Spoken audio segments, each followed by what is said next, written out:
tarde a todos.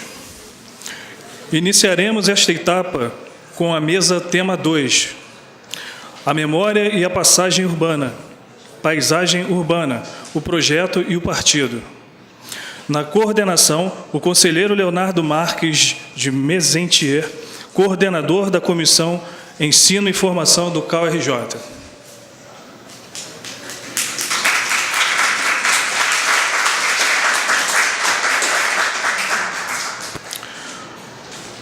A coordenadora, Associação Brasileira de Arquitetos Paisagistas, ABAP Rio, Mônica Bahia,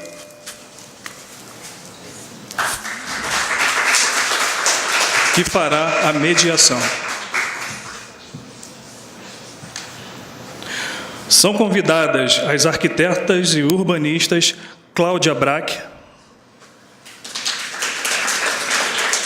graduada pela UFRJ e mestre em Arquitetura Paisagística pela ProURB FAO UFRJ.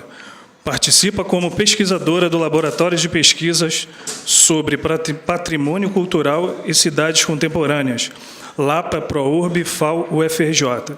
É arquiteta da Prefeitura da cidade do Rio de Janeiro, exercendo atualmente o cargo de gerente de paisagismo da Fundação Parques e Jardins. Tem experiência na área de projetos de paisagismo para áreas públicas e restauração de jardins históricos. Ilia Mota,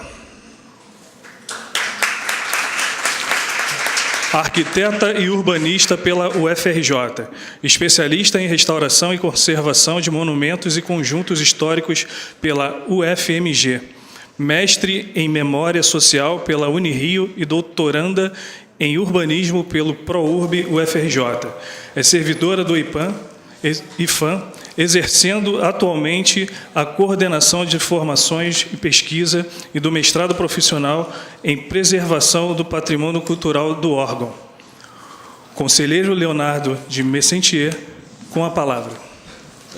Boa tarde a todos. Eu vou ser bem rápido. Meu papel nessa mesa é muito parecido com o de um jarro. Eu só tenho que coordenar o tempo e introduzir as pessoas que vão falar. O nosso tema hoje é a memória e a paisagem. A ideia é discutir como é que esses dois temas se articulam, né? A memória ela tem importância muito grande para a vida nas cidades, ela é uma das maiores responsáveis pela construção das nossas identidades e, portanto, uma das responsáveis pelas relações intersubjetivas que se formam na cidade. E a memória não funciona sozinha, ela funciona com suportes externos, e a paisagem é um importantíssimo suporte externo dessa memória. Quer dizer, eu posso me lembrar de quem eu sou, porque eu passei em algum lugar onde eu vivi alguma coisa coletivamente com alguém. Então, as memórias coletivas elas dependem muito da paisagem como suporte. Por outro lado, a cidade é um ente dinâmico, que se transforma numa velocidade avassaladora, e aí se coloca ao arquiteto e ao urbanista a questão do plano e do projeto. Como é que o plano e o projeto podem ajudar a construir uma boa relação entre memória e paisagem urbana nesse dinamismo todo. Nosso tempo, nós estamos começando às 14h20, então o tempo projetado, e eu vou mais ou menos informar as nossas palestrantes aqui, é previsto de mais ou menos 15 minutos para cada um e 10 minutos para a mediação, claro, com licença poética, e aí eu vou mais ou menos informar o tempo e depois a gente abre um tempo para o debate. No tempo que falta, a nossa mesa deve durar 1h10. Então, a partir daqui, eu vou introduzir pela ordem que está aqui. Começa com a minha amiga Cláudia, que eu conheço de muitos anos, desde a faculdade, né, nas lutas do dia a dia por um Brasil melhor. Cláudia, com a palavra. Obrigada, Léo. Agradeço ao CAU pelo convite. Melhor do que estar aqui entre colegas é estar entre amigos, né? Enfim, vamos lá. Eu tenho uma caneta aqui que me disseram que eu posso passar. É aqui? Não, para cá também. Bom, eu vou me guiar aqui pelos slides para não fugir muito, porque esse tempo é exíguo. A gente começa a falar e se empolga e perde, de repente, a noção do tempo, né? A Fundação Parques e Jardins é um órgão da Secretaria de Meio Ambiente da cidade do Rio de Janeiro e tem como atribuições o projeto de praças e parques, monumentos e chafarizes, além da arborização urbana, desde 1893. Espera aí que eu estou andando para trás. A trajetória da Fundação Parques e Jardins retrata a história de transformação da cidade do Rio, onde a paisagem se constitui num patrimônio valioso. Os projetos paisagísticos, para além de sua importância técnica e artística, constituem um roteiro da leitura socioespacial das transformações urbanas ocorridas na cidade. Esses projetos que vocês estão vendo aí, ilustrando meus slides, são projetos compõem, né, o acervo de projetos da Fundação Parques e Jardins, que, além dos projetos feitos pelos próprios técnicos da Fundação, também arquiva projetos feitos por arquitetos contratados, empresas, profissionais, escritórios contratados, concessionárias, empresas, etc. Esse arquivo foi digitalizado, nosso arquivo de papel, né? Foi digitalizado e, desde 2009, está disponível para consulta na internet, nesse site aí, paisagemcarioca.rio.rj.gov.br.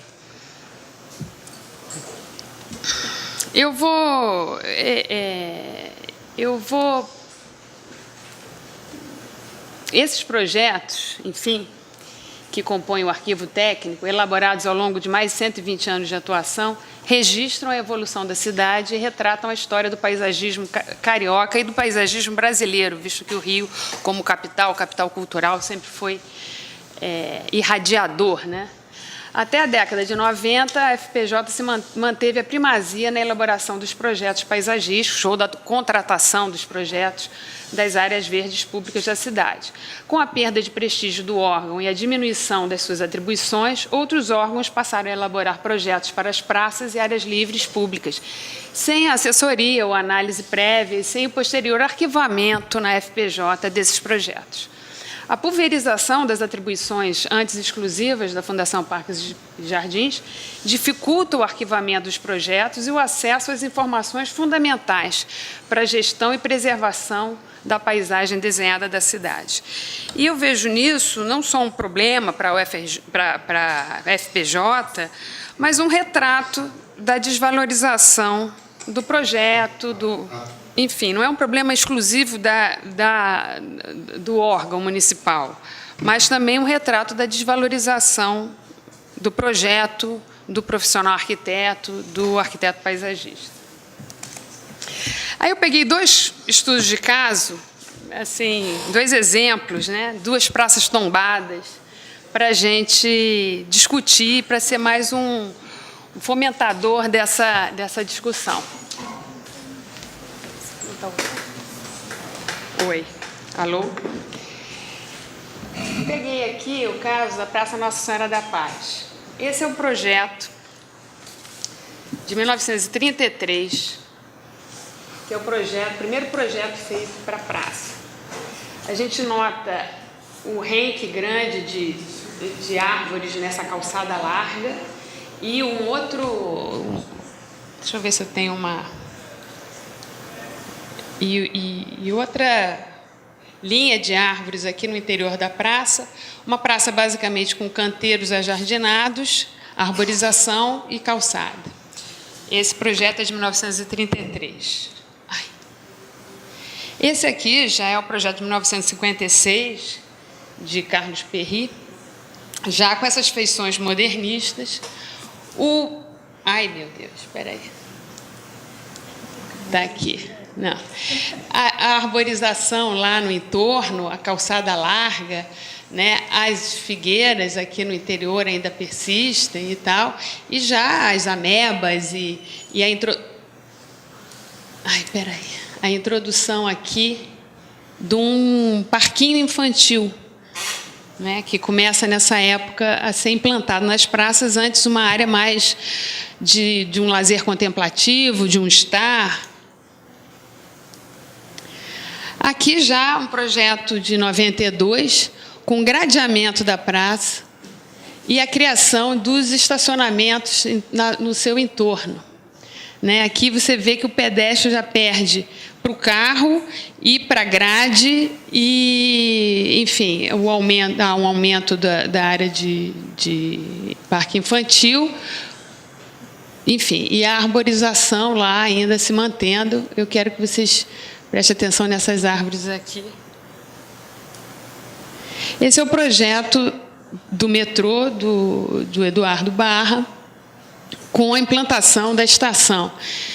Então, já tem toda aquela infra do metrô, com esses grandes elementos, insufladores e respiradores e acessos, e a pavimentação e a laje que existem aqui pela praça, que impede até o plantio de mais árvores, e ainda a manutenção da grade e a manutenção dessa arborização. E aqui o que eu chamei de autor desconhecido, porque as alterações que foram feitas, a despeito do projeto ter sido aprovado no RPH, essa é uma praça tombada pelo município, então o metrô tirou o parquinho daqui porque não tinha sombra, espremeu aqui entre a grade e o canteiro. Aqui botou uma TI. Aqui botou na Visconde de Pirajá, na calçada, né, junto à calçada da Visconde de Pirajá, botou uma área para os cães, um parcão. Né? Enfim, e são alterações que você chega para a concessionária que está construída em pergunta, e você diz, não, mas as mães pediram, o dono do cão pediu, o subprefeito, ou sei lá quem, e tudo tem que ser resolvido nessa área. Aqui botaram um tanque com areia, que inclusive a gente não usa mais areia em praça por conta de questões de contaminação dessa areia. E eu falei, mas a areia em Ipanema, eles têm uma praia lá com 4 quilômetros, precisa botar um tanque com 2 metros quadrados de areia? Por que não vão brincar na areia na praia? E na praça vão fazer outras atividades? Mas não, querem atender a um conjunto maior de solicitações numa área que, eventualmente, não vai poder atender a todos. Né? Coitada, é uma das figueiras que sobraram aí de toda nessa história toda, mutilada por conta das obras, né, a grua, os equipamentos para perfuração, tatuzão, etc. E essa é uma figueira daquele projeto lá, primeiro, de 1933, que, coitada, não consegue mais dar a sombra que ela dava. Né? Aqui está o fatídico tanque de areia espremido entre a grade e o canteiro. Aqui a ATI, que inclusive plantaram um renque aqui escondendo a ATI, é uma coisa meio claustrofóbica essa ATI, entre uma grade e depois que isso aqui estiver fechado. Enfim. E um outro ponto que eu gostaria de discutir também, eu trouxe aqui um outro exemplo, que é da Praça Senador Salgado Filho, projeto de Burle Marx, 1952, é um projeto, junto com a Praia de Botafogo, são os primeiros projetos que o Burle Marx faz para as áreas públicas do Rio, contratado pelo então diretor de Parques e Jardins, professor Luiz Emídio. E ele fez esse projeto, esse projeto já era mais antigo, não tinha sido implantado desde da construção do aeroporto Santos Dumont, inclusive tinha o projeto original previa isso aqui pontilhado, são os pilares e uns acessos ao aeroporto que se daria na praça. Isso nunca foi construído. Enfim, e temos aqui a lista de espécies que o Burle Marx então projeta para essa praça. E, no entanto, ele plantou, o próprio Burle Marx, com a ajuda do professor Luiz Emídio, plantaram 2 espécies que não aparecem lá naquela listagem das plantas especificadas. Mas, de fato, foram plantadas lá. Essa clúzia, eles fizeram uma viagem ao Espírito Santo, trouxeram várias clúzias, essa daí uma delas, e a buganvília arbórea também. Eram espécies muito importantes no paisagismo da praça. Morreram esses dois exemplares. Das várias buganvílias plantadas, só tem uma lá no momento. E o que acontece é que, se a gente for pegar o projeto original do Burle Marx e tentar restaurar a praça, a gente não vai encontrar essas duas espécies que fizeram história da praça e que estavam lá desde o início, né? Então, só o projeto também não garante essa manutenção do intento do arquiteto ao fazer o projeto, né? Vale para isso os levantamentos, a vida daquela área contada através de vários documentos. Esses documentos todos têm que estar arquivados num local de fácil acesso ou de conhecimento, né? Que é para a gente ter o sentido da proteção desse bem tombado, não uma coisa literal, até porque os jardins são complicados, a coisa do tombamento, né? Você vai tombar um vegetal que vai ter uma vida e um ciclo que vai ser extinto em algum momento. Mas, enfim, procurar o que mais significativo aquele projeto buscava, né? O que ele tem de mais significativo, né? Esses são os pontos que eu queria depois, na discussão, eu já estou terminando, enfim, são pontos para discussão. Eu acho que eu queria, além desses pontos, dizer uma coisa. A gente teve no mês passado o ENEPEA, 13º ENEPEA, e na plenária final foi discutido uma carta com diretrizes paisagísticas para as cidades brasileiras do século XXI. Isso está lá no site do ENEPEA e é um documento importante que eu acho que também é outro ponto para as nossas discussões. Eu acho que é isso. Por enquanto é isso? Então tá bom. Olha só, antes de passar a palavra para a Lia, eu vou dizer para vocês o seguinte: na pastinha que vocês receberam, a pastinha verde, tem esse papelzinho. No formato do debate aqui, as perguntas só podem chegar à mesa no papelzinho, não vai se abrir o microfone para pergunta. Então, quem quiser fazer pergunta, acho que aquela moça simpática ali, não é? Recolhe a pergunta e passa para mim.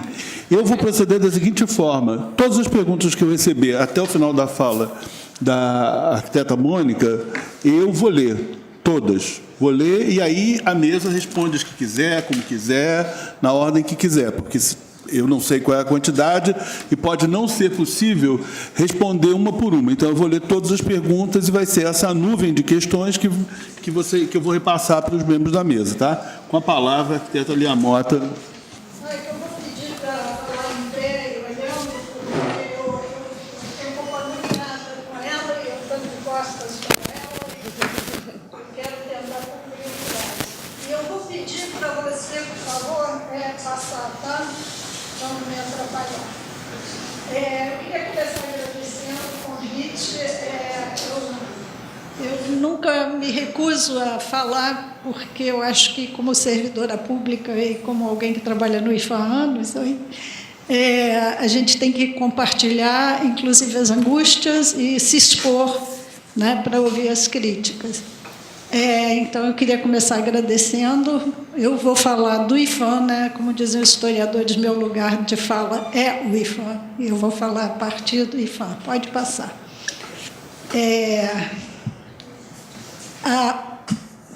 Desconfigurou, mas não faz mal, dá para ver. Eu fiz esse quadro resumo porque eu estou com muito medo de não dar tempo de acabar de dar o recado.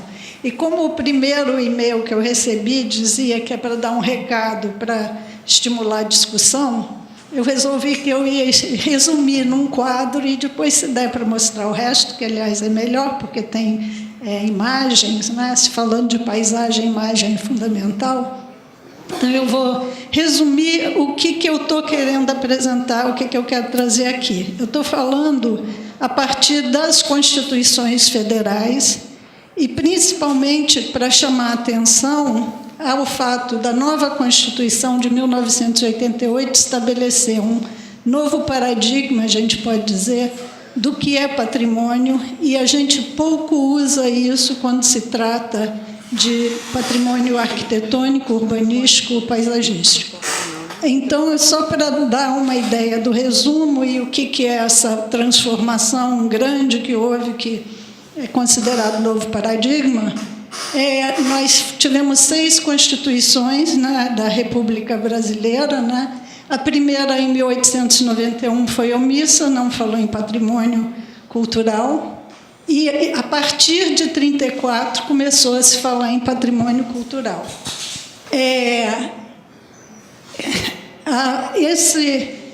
Esse início da preservação no Brasil teve como sujeitos da ação, como os atores, os grandes atores que provocaram isso, os modernistas, os intelectuais modernistas. Essa história já é bastante conhecida, reiterada, né? Falam da invenção do patrimônio no Brasil pelos modernistas, e a ideia básica era a construção de uma identidade nacional, um Brasil mestiço, que se adaptou ao território, que adaptou a cultura da metrópole ao território brasileiro. Mestiço no sentido de que muitas coisas eram atribuídas à capacidade de trabalhar junto com o índio, com o negro, e mestiço no sentido de que não se reconhecia a identidade específica de cada um. O que era valor era a capacidade dessa síntese nesse território, do uso dos materiais do território, o clima, enfim. É diferente quando se fala em diversidade, você respeita, inclusive, as lutas que foram, né? Você não pode dizer que o valor da cultura negra porque atendeu ao que se esperava da metrópole, né? A ideia das constituições são esses 2 textos, é proteger objetos de interesse histórico e artístico, monumentos, na de 1937 em diante, monumentos históricos e artísticos naturais, paisagísticos ou locais particularmente dotados pela natureza. Era sempre o sentido do histórico, ou do artístico e o do belo. O critério era um critério das artes, da historiografia da arquitetura, enfim. E, nas cidades, o que era protegido eram os bens móveis e sítios urbanos de características coloniais ou excepcionais. Isso depois a gente vai ver. Por meio das ações de preservação nesses 30 anos aí, o IPHAN, principalmente, constituiu o que esse autor, Maurice Halvach, chama de um quadro social da memória, que são os quadros pelos quais, principalmente com participação do poder público, se constitui um modo de ver e de entender um determinado assunto, se constitui uma memória social.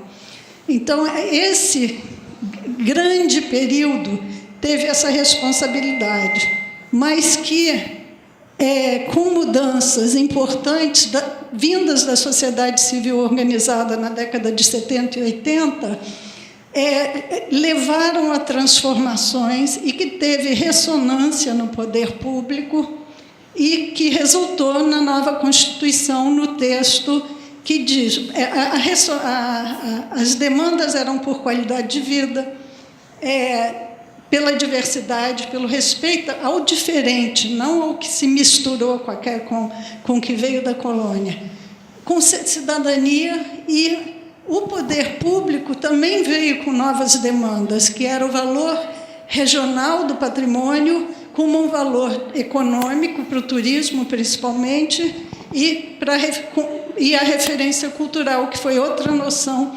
estabelecida no meio dessa nova negociação em que a sociedade civil organizada se apresentou. Os modernistas também eram sociedade civil e eram bem organizados, mas agora é um outro grupo, né? E a nova Constituição, ela tem como a fala paradigmática trazer a ideia de referência cultural para a Constituição. Então, qual é a Constituição diz que patrimônio cultural são os bens portadores de referência à identidade e à ação dos diferentes grupos formadores da sociedade brasileira. Então, já não é mais o país, o nacional, é a sociedade brasileira. Então, um texto que traz amplas possibilidades da gente trabalhar memória, identidade, paisagem, enfim. Agora, o que houve de avanços foi muito pouco quando se fala em cidade, em bens arquitetônicos. Na verdade, ampliou para outros estilos, né? Por exemplo, o eclético passou a ser amplamente aceito. Os casos exemplo, que eu vou mostrar, e a cidade documento, que também foi uma noção importante para tentar dizer, se não é uniforme, se não é belo, mas ele diz respeito à história de alguém, ele pode ser lido e entendido como tal. As cidades, no caso. E o desafio contemporâneo é o desafio da construção de um novo quadro social da memória, da gente contribuir para que as pessoas entendam um patrimônio ampliado, na paisagem, na cidade, ou seja, outras formas de moldar a paisagem a partir das concepções de patrimônio. Pode passar com quanto tempo, hein? Tá. Não vai dar tempo, mas eu paro quando chegar o meu tempo. Não, tem licença poética. Só para mostrar um pouco esse percurso, né? Daqueles primeiros 30 anos, a partir não só da Constituição de 34, mas do Decreto-Lei 25, que é de 1937, e regulamentou a Constituição com o instrumento principal, que é o tombamento. Né? Lúcio Costa, que todo mundo conhece, era consultor do IPHAN, depois foi funcionário do IPHAN durante muitos anos. Ele dizia que a arquitetura popular é o resultado do amolecimento e da simplificação das construções que eram feitas na metrópole. Isso era o que era considerado autenticamente brasileiro, a nossa certidão de nascimento como país que tem cultura própria e identidade própria. E isso era essencialmente a arquitetura colonial, principalmente a mineira, Tiradentes e Minas Gerais, né? Pode passar. Nas grandes cidades, o que precisava do progresso de uma nação, né, moderna, se preservava as igrejas ou os monumentos excepcionais e liberava o resto para o progresso, para a imagem de Brasil moderno. Pode passar. Para vocês terem ideia do quanto o IPHAN foi responsável por moldar a paisagem, por esse tipo de ação, chega a ter interferências e interação com a prefeitura. Cláudia estava falando, eu estava pensando como esses documentos são preciosos, né, para recuperar isso. Isso é o Arco do Teles e aquela igreja Lapa dos Mercadores. Ambos iam ser demolidos. Isso em 39, pode passar. Foram tombados em 38, em 39... em agosto de 38, no mesmo ano, a prefeitura fez um PA que ampliava as ruas, criava jardim interno do tipo agache, plano agache, e demolia os 2 prédios. E aí a nova proposta feita a partir de acordo do IPHAN recuava, mas deixava a igreja passando. Tá, 5 minutos? Tá bom. Isso... Quando eles então não demoliram, fizeram acordo com a prefeitura, mas em seguida o dono do Arco do Teles quis demolir para fazer o prédio alto que a prefeitura estava autorizando. E aí esse desenho é do Lúcio Costa, negociando de fazer um prédio em cima. Então é um dia a dia de construção de uma paisagem, de moldar a cidade. Pode passar. Isso acabou que o jardim interno não foi feito e, com o tempo, o que se fez foi fazer prédios altos, isso é no Beco do Teles, mas mantendo as fachadas que dão para a Rua do Comércio ou as casas que ainda sobraram para a Rua do Comércio. Pode passar. Até no detalhe isso ocorria. Isso é um desenho do Lúcio, uma carta do Lúcio Costa com desenho em Ouro Preto para mandar tirar aquele frontão do Cine Vila Rica, porque para ver se uniformizava e esse prédio eclético se diluía na paisagem da cidade. Pode passar. Isso é a década de 70 e 80, que foi de mudanças, em que a gente falou da inclusão, da demanda por respeito à diversidade, e aí você vê, esse é o terreiro da Casa Branca, né? Grande discussão com Dora Alcântara, e o que foi ampliado? Era principalmente o que o Aloysio Magalhães chamava dos casos exemplo. Então, na verdade, o grosso se manteve pela arquitetura, dos estilos, da historiografia oficial.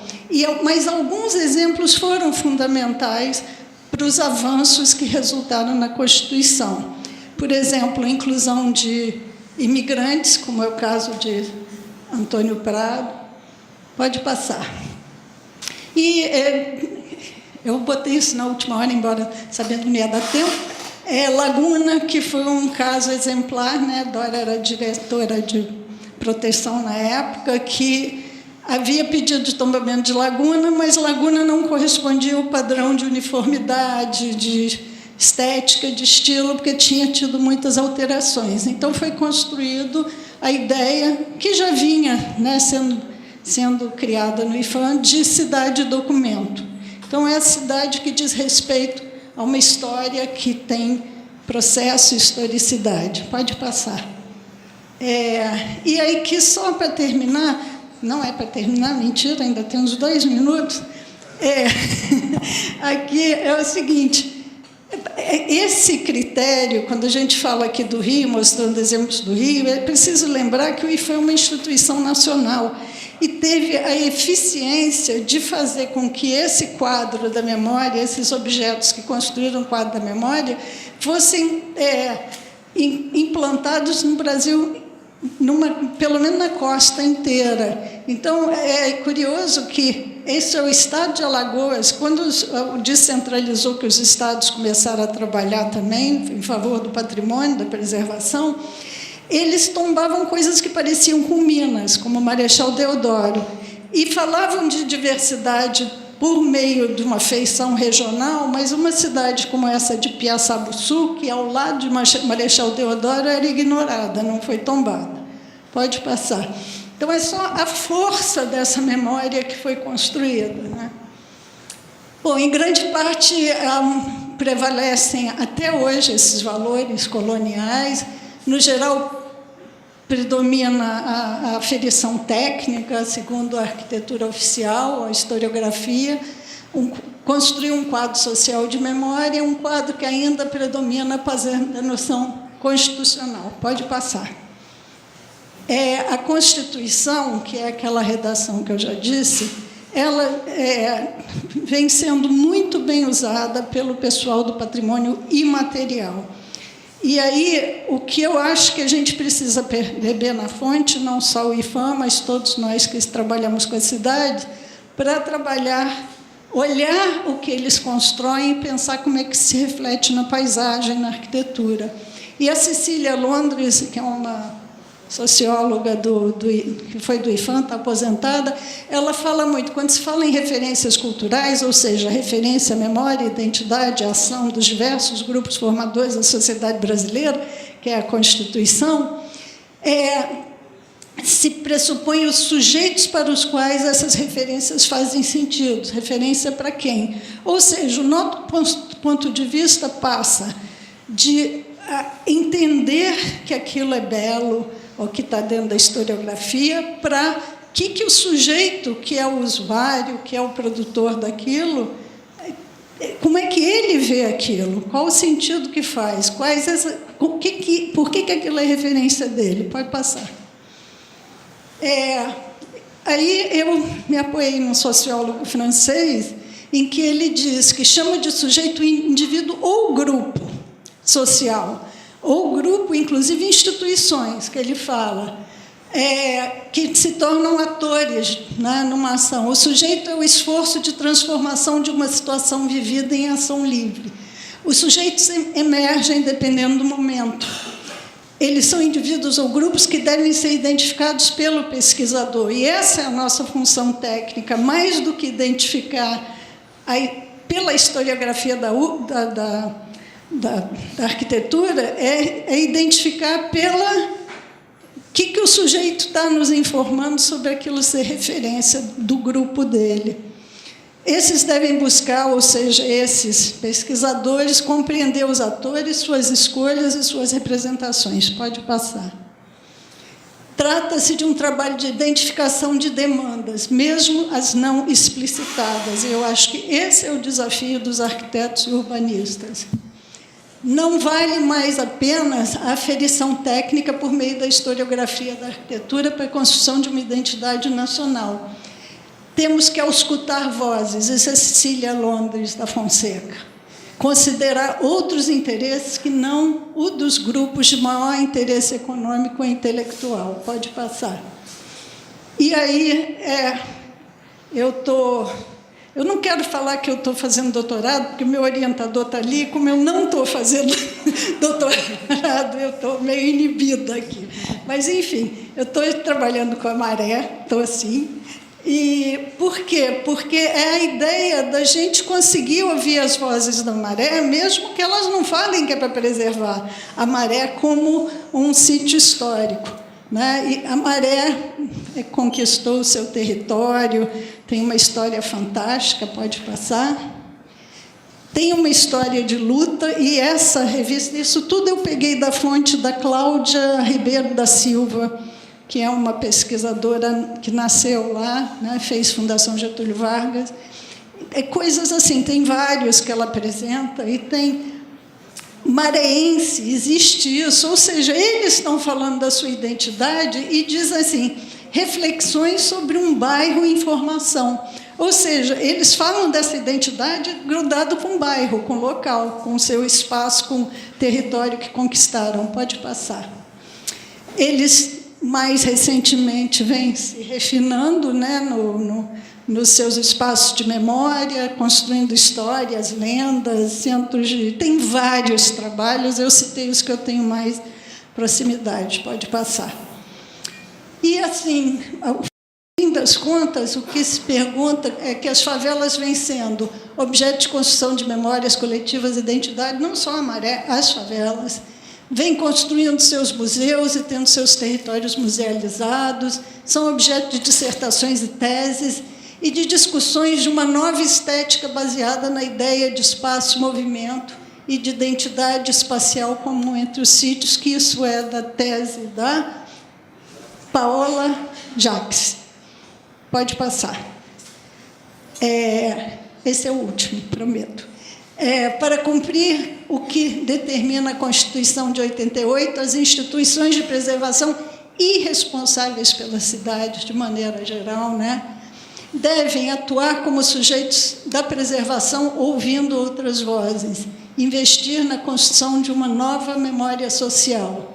O trabalho com as favelas não seria um caminho para construir outro quadro da memória social, composto por outras paisagens, não seria o caminho para discutir novos critérios adequados a uma preservação e uso de um espaço em movimento, né, como diz a Paola, e uso de novos instrumentos que estão sendo criados, chancela da paisagem cultural, registro como lugar, leitura da cidade como documento, que eu não botei porque também é um método e não um instrumento, caminho para melhorar a qualidade de vida nesses lugares. Não seria a gente talvez radicalizar para construir o quadro da memória? Pode passar. Acabou. Muito obrigada.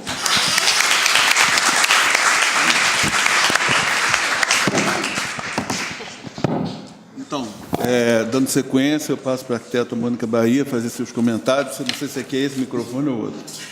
Tem que ligar, Mônica, eu desliguei. As perguntinhas, quem quiser mandar, nós estamos recolhidas, viu? Bom, em primeiro lugar, eu gostaria de agradecer as duas excelentes contribuições da Cláudia e da Lia, e falar que hoje aqui, então, a gente tem uma oportunidade incrível de falar um pouco sobre o que é paisagem, o que proteger das paisagens das nossas cidades, e essas duas falas foram muito importantes nesse sentido. Eu só vou fazer algumas breves contribuições aqui em relação a outros conceitos, ou melhor, outras visões do que seria paisagem, né, para acrescentar alguma coisa ao debate, falando que esse conceito é um conceito que é em construção, que, assim, apesar de ser muito antigo, né, data do século XV, século XVI, mas ao longo do século XX, principalmente, ele teve várias contribuições de vários autores, também das cartas patrimoniais e também das grandes discussões internacionais no âmbito da Unesco, no âmbito da UCN, do ICOMOS, enfim, mas que, com todos esses autores que se dedicaram a discutir esse conceito, de refletir sobre ele, a gente pode trabalhar a questão da paisagem como um sistema complexo, heterogêneo e orgânico, que é constituído por elementos que estabelecem entre si relações funcionais, estruturais e morfológicas. De alguma maneira, assim, nós três trouxemos aqui uma visão do ponto de vista do poder público, porque nós três trabalhamos no poder público, né? Cada uma nas suas esferas.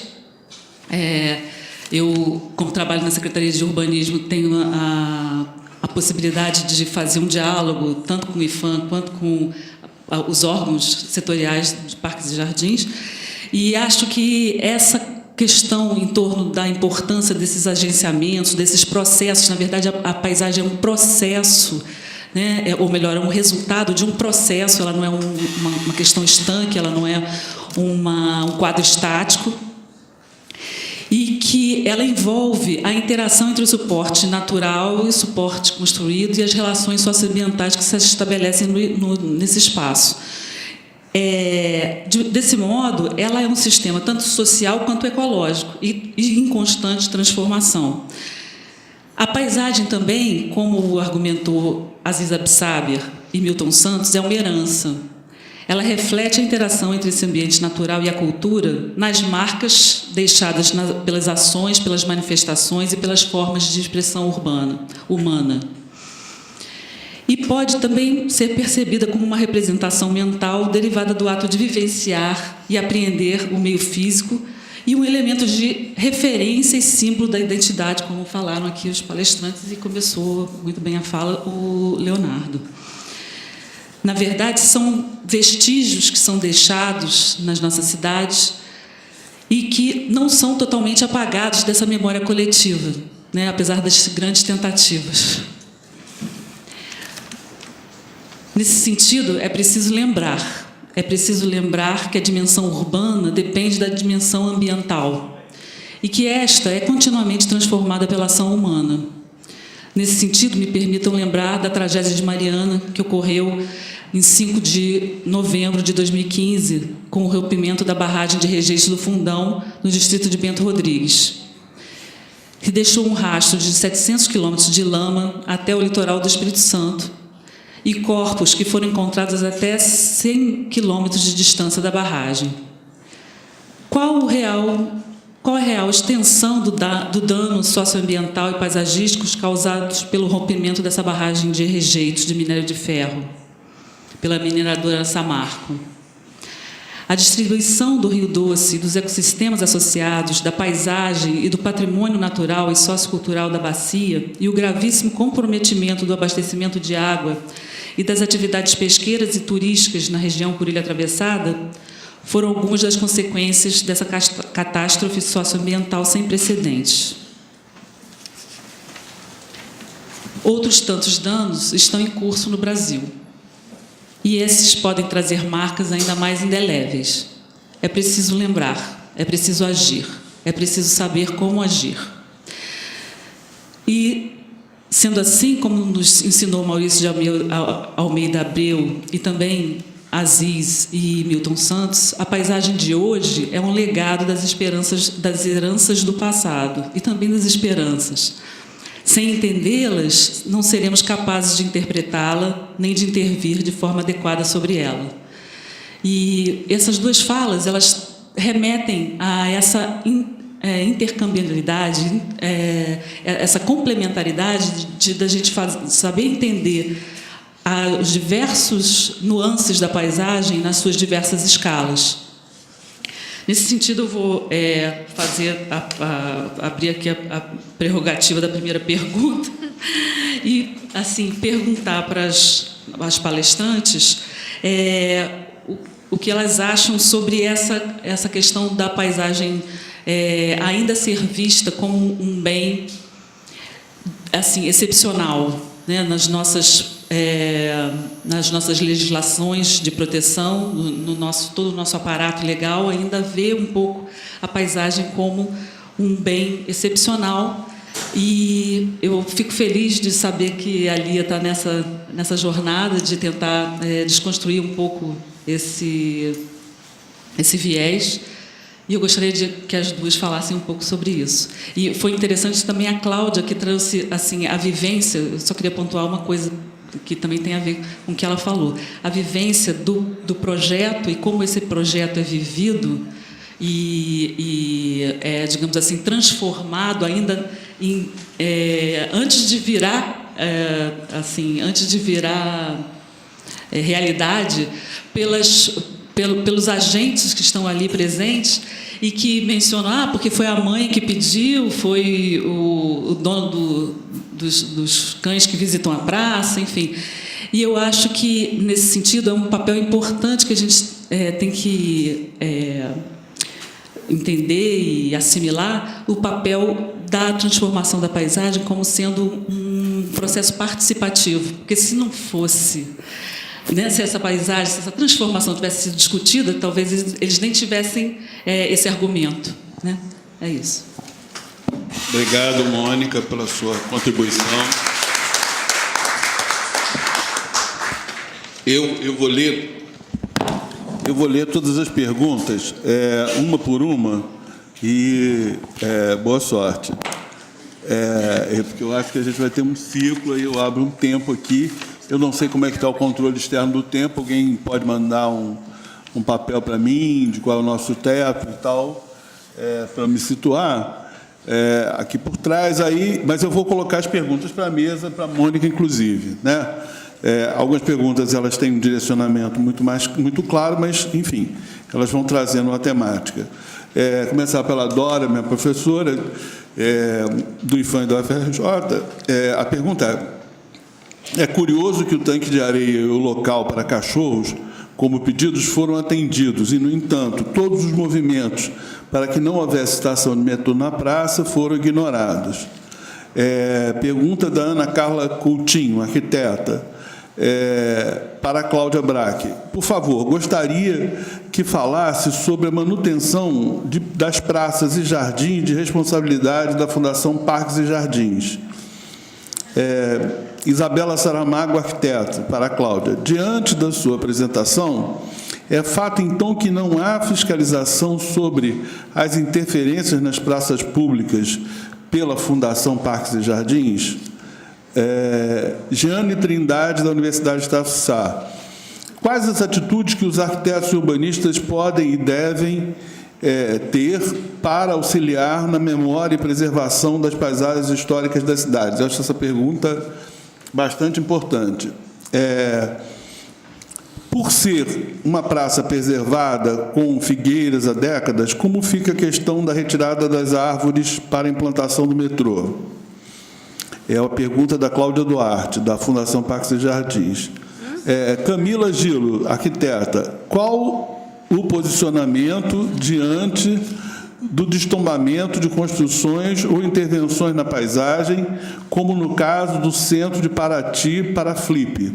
E ainda sobre a construção em áreas de proteção ambiental no Rio para as Olimpíadas. Essa foi uma pergunta da Camila Gilo, arquiteta. Espero ter dito o nome certo.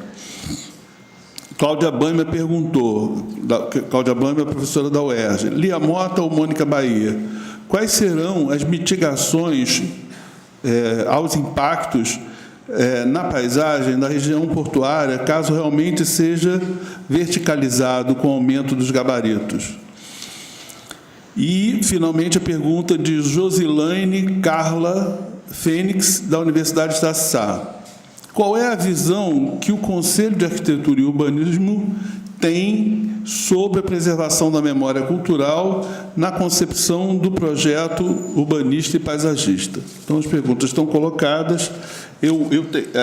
Aqui o tempo que me deram foi 10 minutos, então vou dar mais ou menos 3 minutos, com licença poética, para cada um de vocês se colocar. Posso começar aqui? Bom, a Fundação Parque dos Jardins não é mais responsável pela conservação das praças na cidade. Para isso foi criada uma outra secretaria, Seconserva, que faz conservação de calçada, de praça, de poste, faz a conservação, ponto.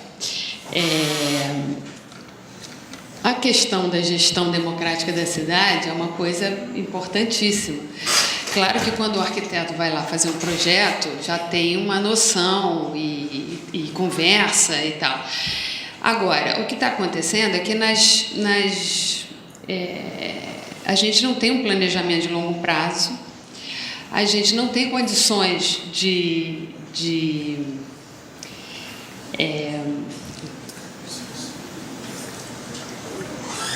como é que eu diria isso? Bom, o técnico tem que mediar essas questões para o atendimento de umas ou outras demandas, né? E as administrações hoje, 4 anos de prefeito, que eventualmente são reeleitos ou não, muitas vezes a pessoa, primeiro ano de governo, o prefeito está tomando pé, aí tem que resolver todas aquelas questões em 1 ou 2 anos, e tem que inaugurar aquilo antes da outra eleição. Então, é tudo meio corrido, e essa gestão democrática da cidade, na verdade, não é feita a contento, né? A gente o ideal era, antes de fazer um projeto de uma praça, fazer uma ampla pesquisa, mediada, inclusive para grupos, como a Lia mostrou ali, grupos com maior poder econômico.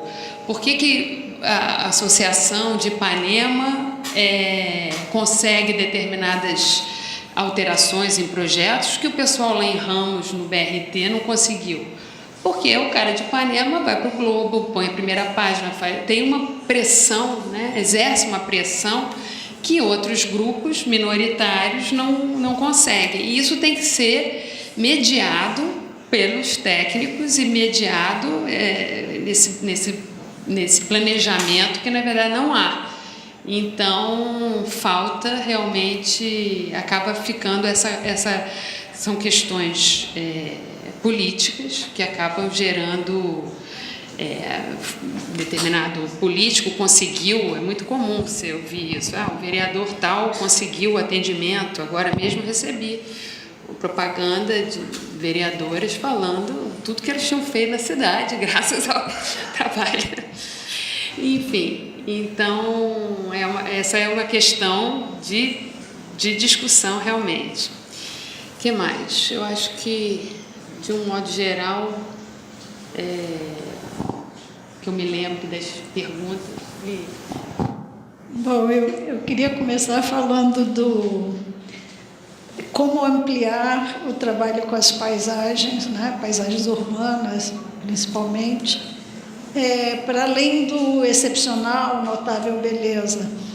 Isso aí é uma coisa que eu falei en passant na apresentação, vem sendo um esforço do IPHAN, mas um esforço fracassado, porque o IPHAN criou Será que é melhor usar esse? Desligar esse? Alô? Oi.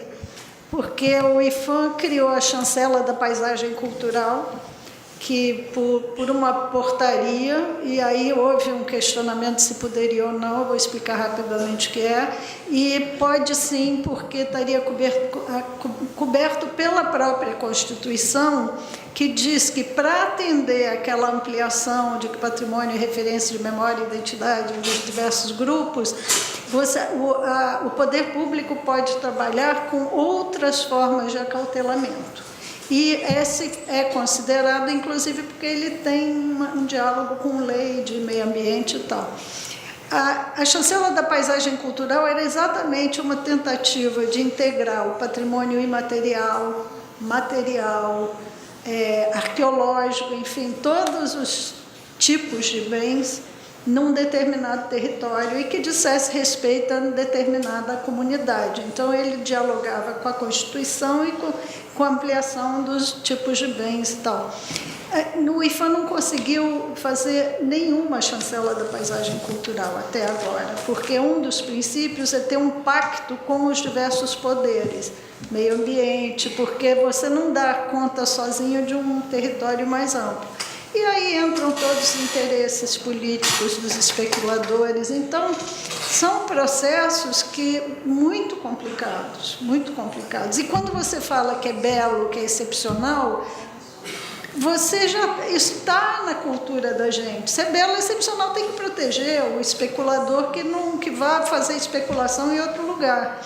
Então, construir essa nova cultura, esse novo quadro social da memória, a nova memória social, é um processo longo, difícil e depende de conseguir fazer uma chancela da paisagem cultural, de fazer um tombamento, que, aliás, eu acho que a Maré devia de virar patrimônio mundial pela Unesco, né? Eu acho que acho que tem que ir nesse nível, é um lugar que todos as iniciativas de habitação popular foram treinadas. Você tem história da habitação, da habitação popular no Brasil ali, você tem a história da construção da Avenida Brasil, enfim, você tem ali um lugar que ele não é um lugar qualquer em termos de dizer, olha, isso também é patrimônio, essas pessoas estão incluídas, a luta delas tem que estar reconhecida, enfim. Então, eu acho que existe um trabalho, mas existe essa memória muito forte, puxando para baixo, e cada vez mais interesses. E aí eu vou emendar com o mitigar os impactos dos gabaritos no Porto Maravilha, que, aliás, o Porto Maravilha foi destruído para fazer essa coisa que chamam de Porto Maravilha, enfim. Não vai mitigar nada, porque eu não sou da Regional do Rio, eu sou da área central que sobrou no Rio e que virou um centro de formação agora, né? Virou várias coisas e agora ele está sendo consagrado como lugar do mestrado profissional, de pesquisa e tal. Então, o que acontece? Eu não acompanho muitas coisas da Regional do Rio, eu acompanho na mesma medida, como cidadã ou na mesma medida que eu acompanho de outras regionais do IFAM. Mas que eu saiba, aquilo está aprovado. E se está aprovado, não cabe mitigação nenhuma oficial, né? E o que acontece? É um processo irreversível, é uma tragédia o que está acontecendo ali, né? É um negócio. Aliás, tem área de serviço, é curioso a cidade ter área social e de serviço, né? Porque o Porto Maravilha é só ali aquele começo. Depois, aqueles carros que desceram do viaduto estão todos passando ali, arrancaram aquelas varandas do Porto Maravilha, de verdade, daquele antigo, né? E tacaram o que estava em cima ali no chão. Não tinha, o carro tem que ir para algum lugar, um pedaço no buraco e outro pedaço destruindo o nosso ex-Porto Maravilha. Mas eu acho que não vai caber nada ali, não vai caber, aquilo ali vai ser o que é. E aí é uma coisa, a gente fica se penitenciando muito por causa do enobrecimento, ou gentrification, né, que é a palavra inglesa que a gente traduz para enobrecimento. Só que a gente tem muita cidade, tem muito litoral, tem muito... Então, acho que não tem jeito. A gente tem que pagar um preço para esse mundo globalizado, capitalista, miserável que a gente vive, e a gente tem que dizer, deu aquilo ali, mas vamos tentar trabalhar o resto com com inclusão de verdade, pensando nas pessoas, pensando no patrimônio, na cidade, na paisagem, como alguma coisa que possa reverter pela dignidade das pessoas, por elas se sentirem parte de um lugar digno. Então, eu acho que não vai caber nada no ex-Porto Maravilha, né? Quanto a Paraty, eu não sei, eu não sabia que tinham destombado alguma coisa. Para mim, isso é uma novidade, por causa da Flip. Eu não tinha a menor ideia. Acho estranho, porque a população não é a de Paraty, mas daqueles paulistas intelectuais que convivem ali, não deixam barato, não. Mas, enfim, é isso. E qual a atitude dos arquitetos? Eu sei que era dirigido para a Cláudia, mas eu acho que é preciso pensar em olhar para a Constituição, ler a Constituição. Agora, então, que a gente anda com essa Constituição tão ameaçada, é melhor a gente olhar ela com muito carinho. Quem viveu, acho que muita gente daqui viveu essa fase, né, de constituinte, de Constituição, de esperança.